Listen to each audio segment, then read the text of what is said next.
Hello and welcome to Non-Stop Wrestling Chat. My name is Barry and I'm here with my NWO shirt on. Guys, last night it was great shows all round for both AEW and WWE. So Firefest and Great American Bash.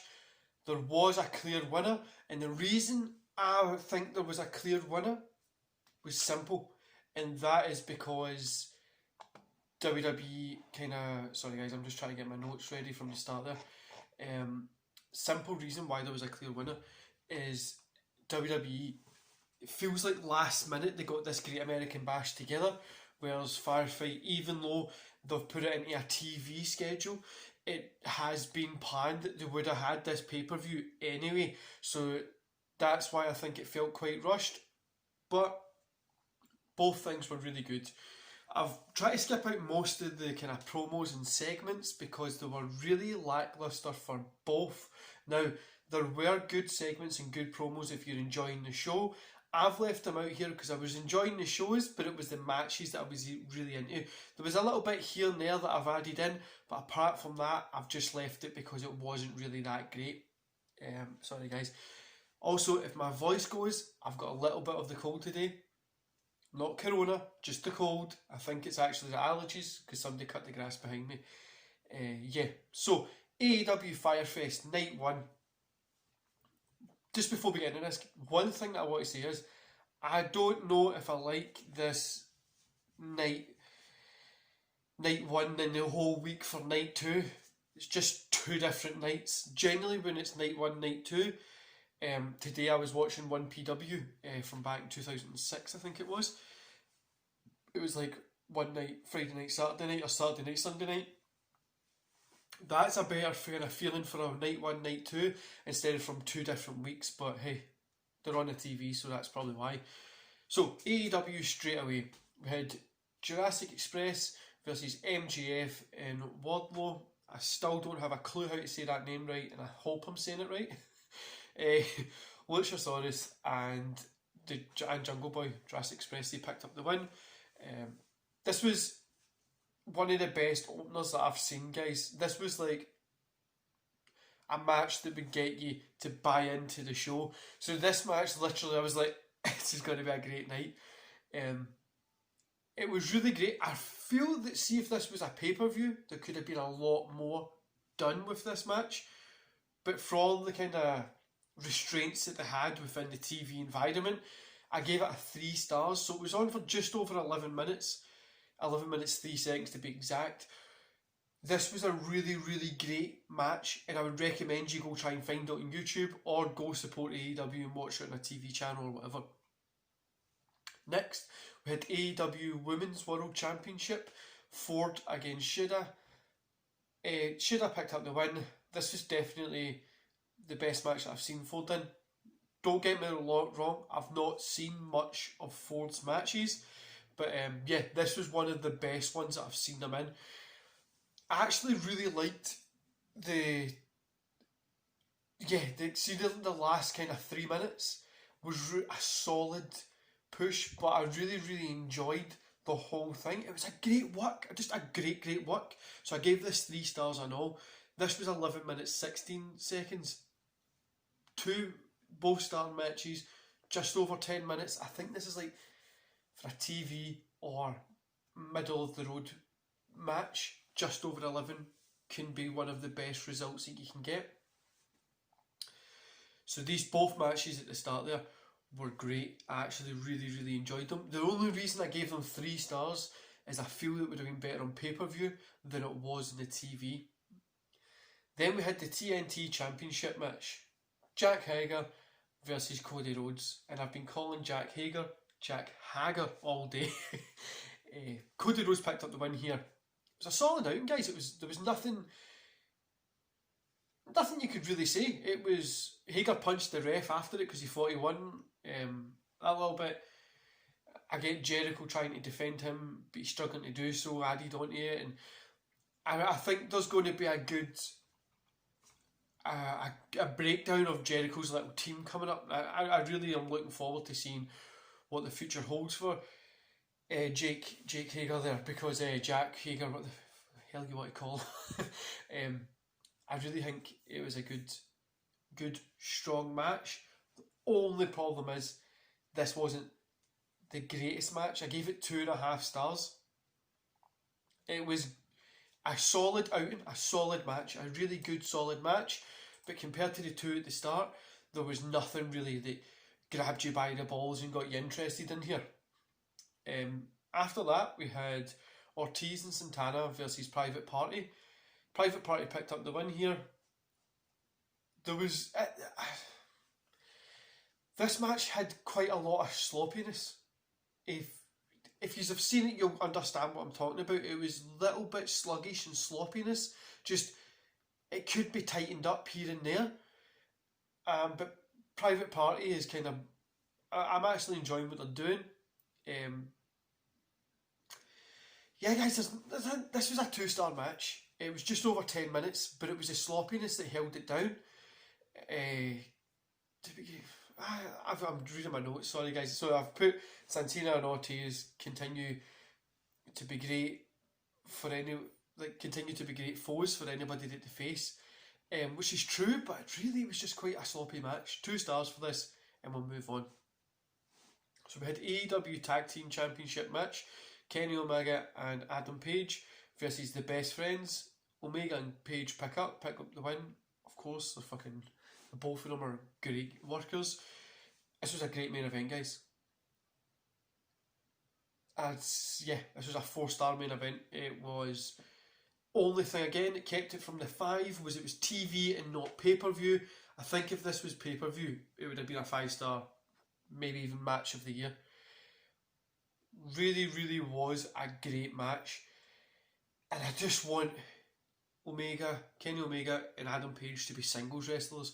Those guys need that to be singles wrestlers and get that push, get the belts behind them. Omega's one of the best wrestlers in the world at the moment. Adam Page is literally one of the best wrestlers in the world at the moment. Get them separated and get them single wrestling. Omega and Ambrose, Page and Ambrose, just the amount of matches you could do. But 4 stars for this one, guys. This was one of the best matches I've seen this year. After that match, FTR comes to the ring with some beers. They hand them over to Page and Omega. Kenny pours the beer out. It's beer, Kenny. What you doing pouring beer out? Looks like he isn't a fan of that type of beer. Probably alcohol-free beer he isn't a fan of. I get the gimmicks that he plays, guys. Calm down. The Young Bucks came out to kind of prevent any issues. This was the only real segment I've added in from this show, just because this was a pretty good little segment at the end after the match that tied in with it. But apart from that, the segments weren't that great throughout. Taz and Cage had great segments throughout, and I love that kind of feeling, the way they speak and stuff like that. I really, really like that. Overall, guys, I gave this a 3 stars. Now, I know we had a 4-star main event, but the majority of the show was a 3-star. Yeah, the television model, I kind of feel it delivered, but I feel like it held it back just a little bit. The opening was a great match. The ending was a great match. Cody, hands up to the guy. He's continuing to prove his worth. He's continuing to prove that WWE did actually hold him the fuck down, and he has to be in the fucking Stardust, you know what I mean? Just try and make him like his brother again. Anyway, guys, we're not going to get into that rant just now. So, moving on to NXT, Great American Bash, Night 1, copying obviously. We had a 4-star match to kick it off. It was NXT Women's Championship number 1 contender elimination match. It's a tongue twister. We had LeRae, Dakota Kai, Maya, you know what I'm trying to say. Tegan Knox picked up the win here. I gave it 4 stars. It was just over 20 minutes, like 20 minutes 31 seconds I've got here. Really fun match, guys, with lots of moving parts happening within it. Everything made sense. It was strong, solid, had a great ending. A brilliant match. You need to go watch this. It's a great match. Go watch the NXT and watch that match. Next we had Lorcan versus Thatcher. It was too slow. Yeah, the match was too slow. It kind of... Yeah, that's all I've really got to say about it. 1.5 stars here. It was on for just over 11 minutes and it dragged in. 11 minutes, I'd probably even say it was 7 minutes too long. They could have rounded this up and done it a little bit quicker. Next we had Isla, I can't say that name, and Robert Stone versus Rhea Ripley. Rhea's one of my favourite wrestlers. She picked up the win. Only gave this 2.5 stars, guys, because I feel like it went on for too long, so it went on for just under 10 minutes. And kind of what they were doing could have been summed up. It had a few enjoyable moments in it, but I think they could have summed it up quicker. Then we had the strap match, Loomis against Strong. Loomis picked up the win here. This one started off really slow, guys. As it went into it, the later moments was pretty good and it made sense to the feud, but the start was really slow. I gave this 1.5 stars just because of how slow it was at the start. And I'm not really liking this feud, to be honest with you.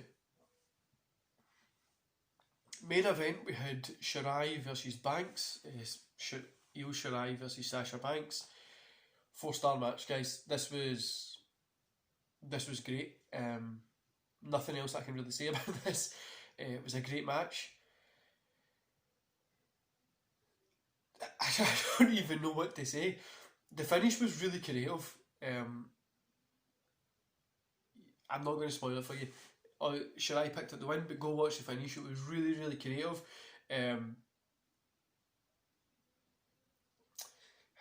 The interference that came in, I'm not going to spoil what happened, but you can go watch it and you've probably already seen this. The interference that happened was actually worked out really well compared to what I've seen recently in WWE with interferences.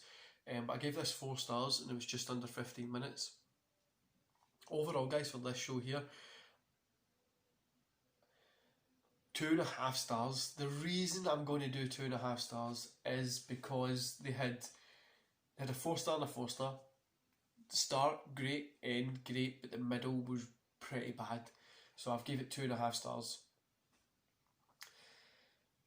I loved the show, but the middle and the end, like I said, were the 2 of the best matches. And if you could have one big mismatch of wrestling, those 2 matches ramped into the AEW would be really, really great. Sorry for the weird cut there, guys. I just went and sneezed.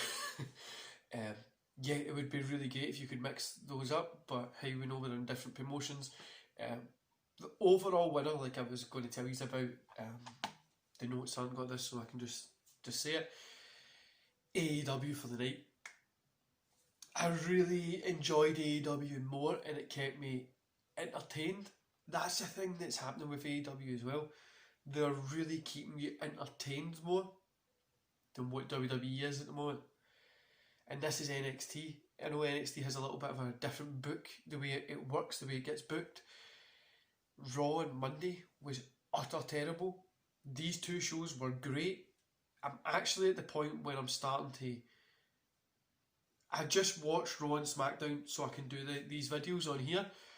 I don't watch it. If I didn't have to do... Well, if I didn't want to do these, I wouldn't be watching it. These shows Wednesday are the must-watch of the wrestling kind of world at the moment. But yeah, AEW picked up the win. And I'm really looking forward to next week to see who picks up the win then. Anyway, guys, I hope you enjoy the rest of your day. Don't forget to hit that subscribe button, like this video, and hit the bell if you want to get notifications when my videos come up as well. All the links to my social medias are in the description below.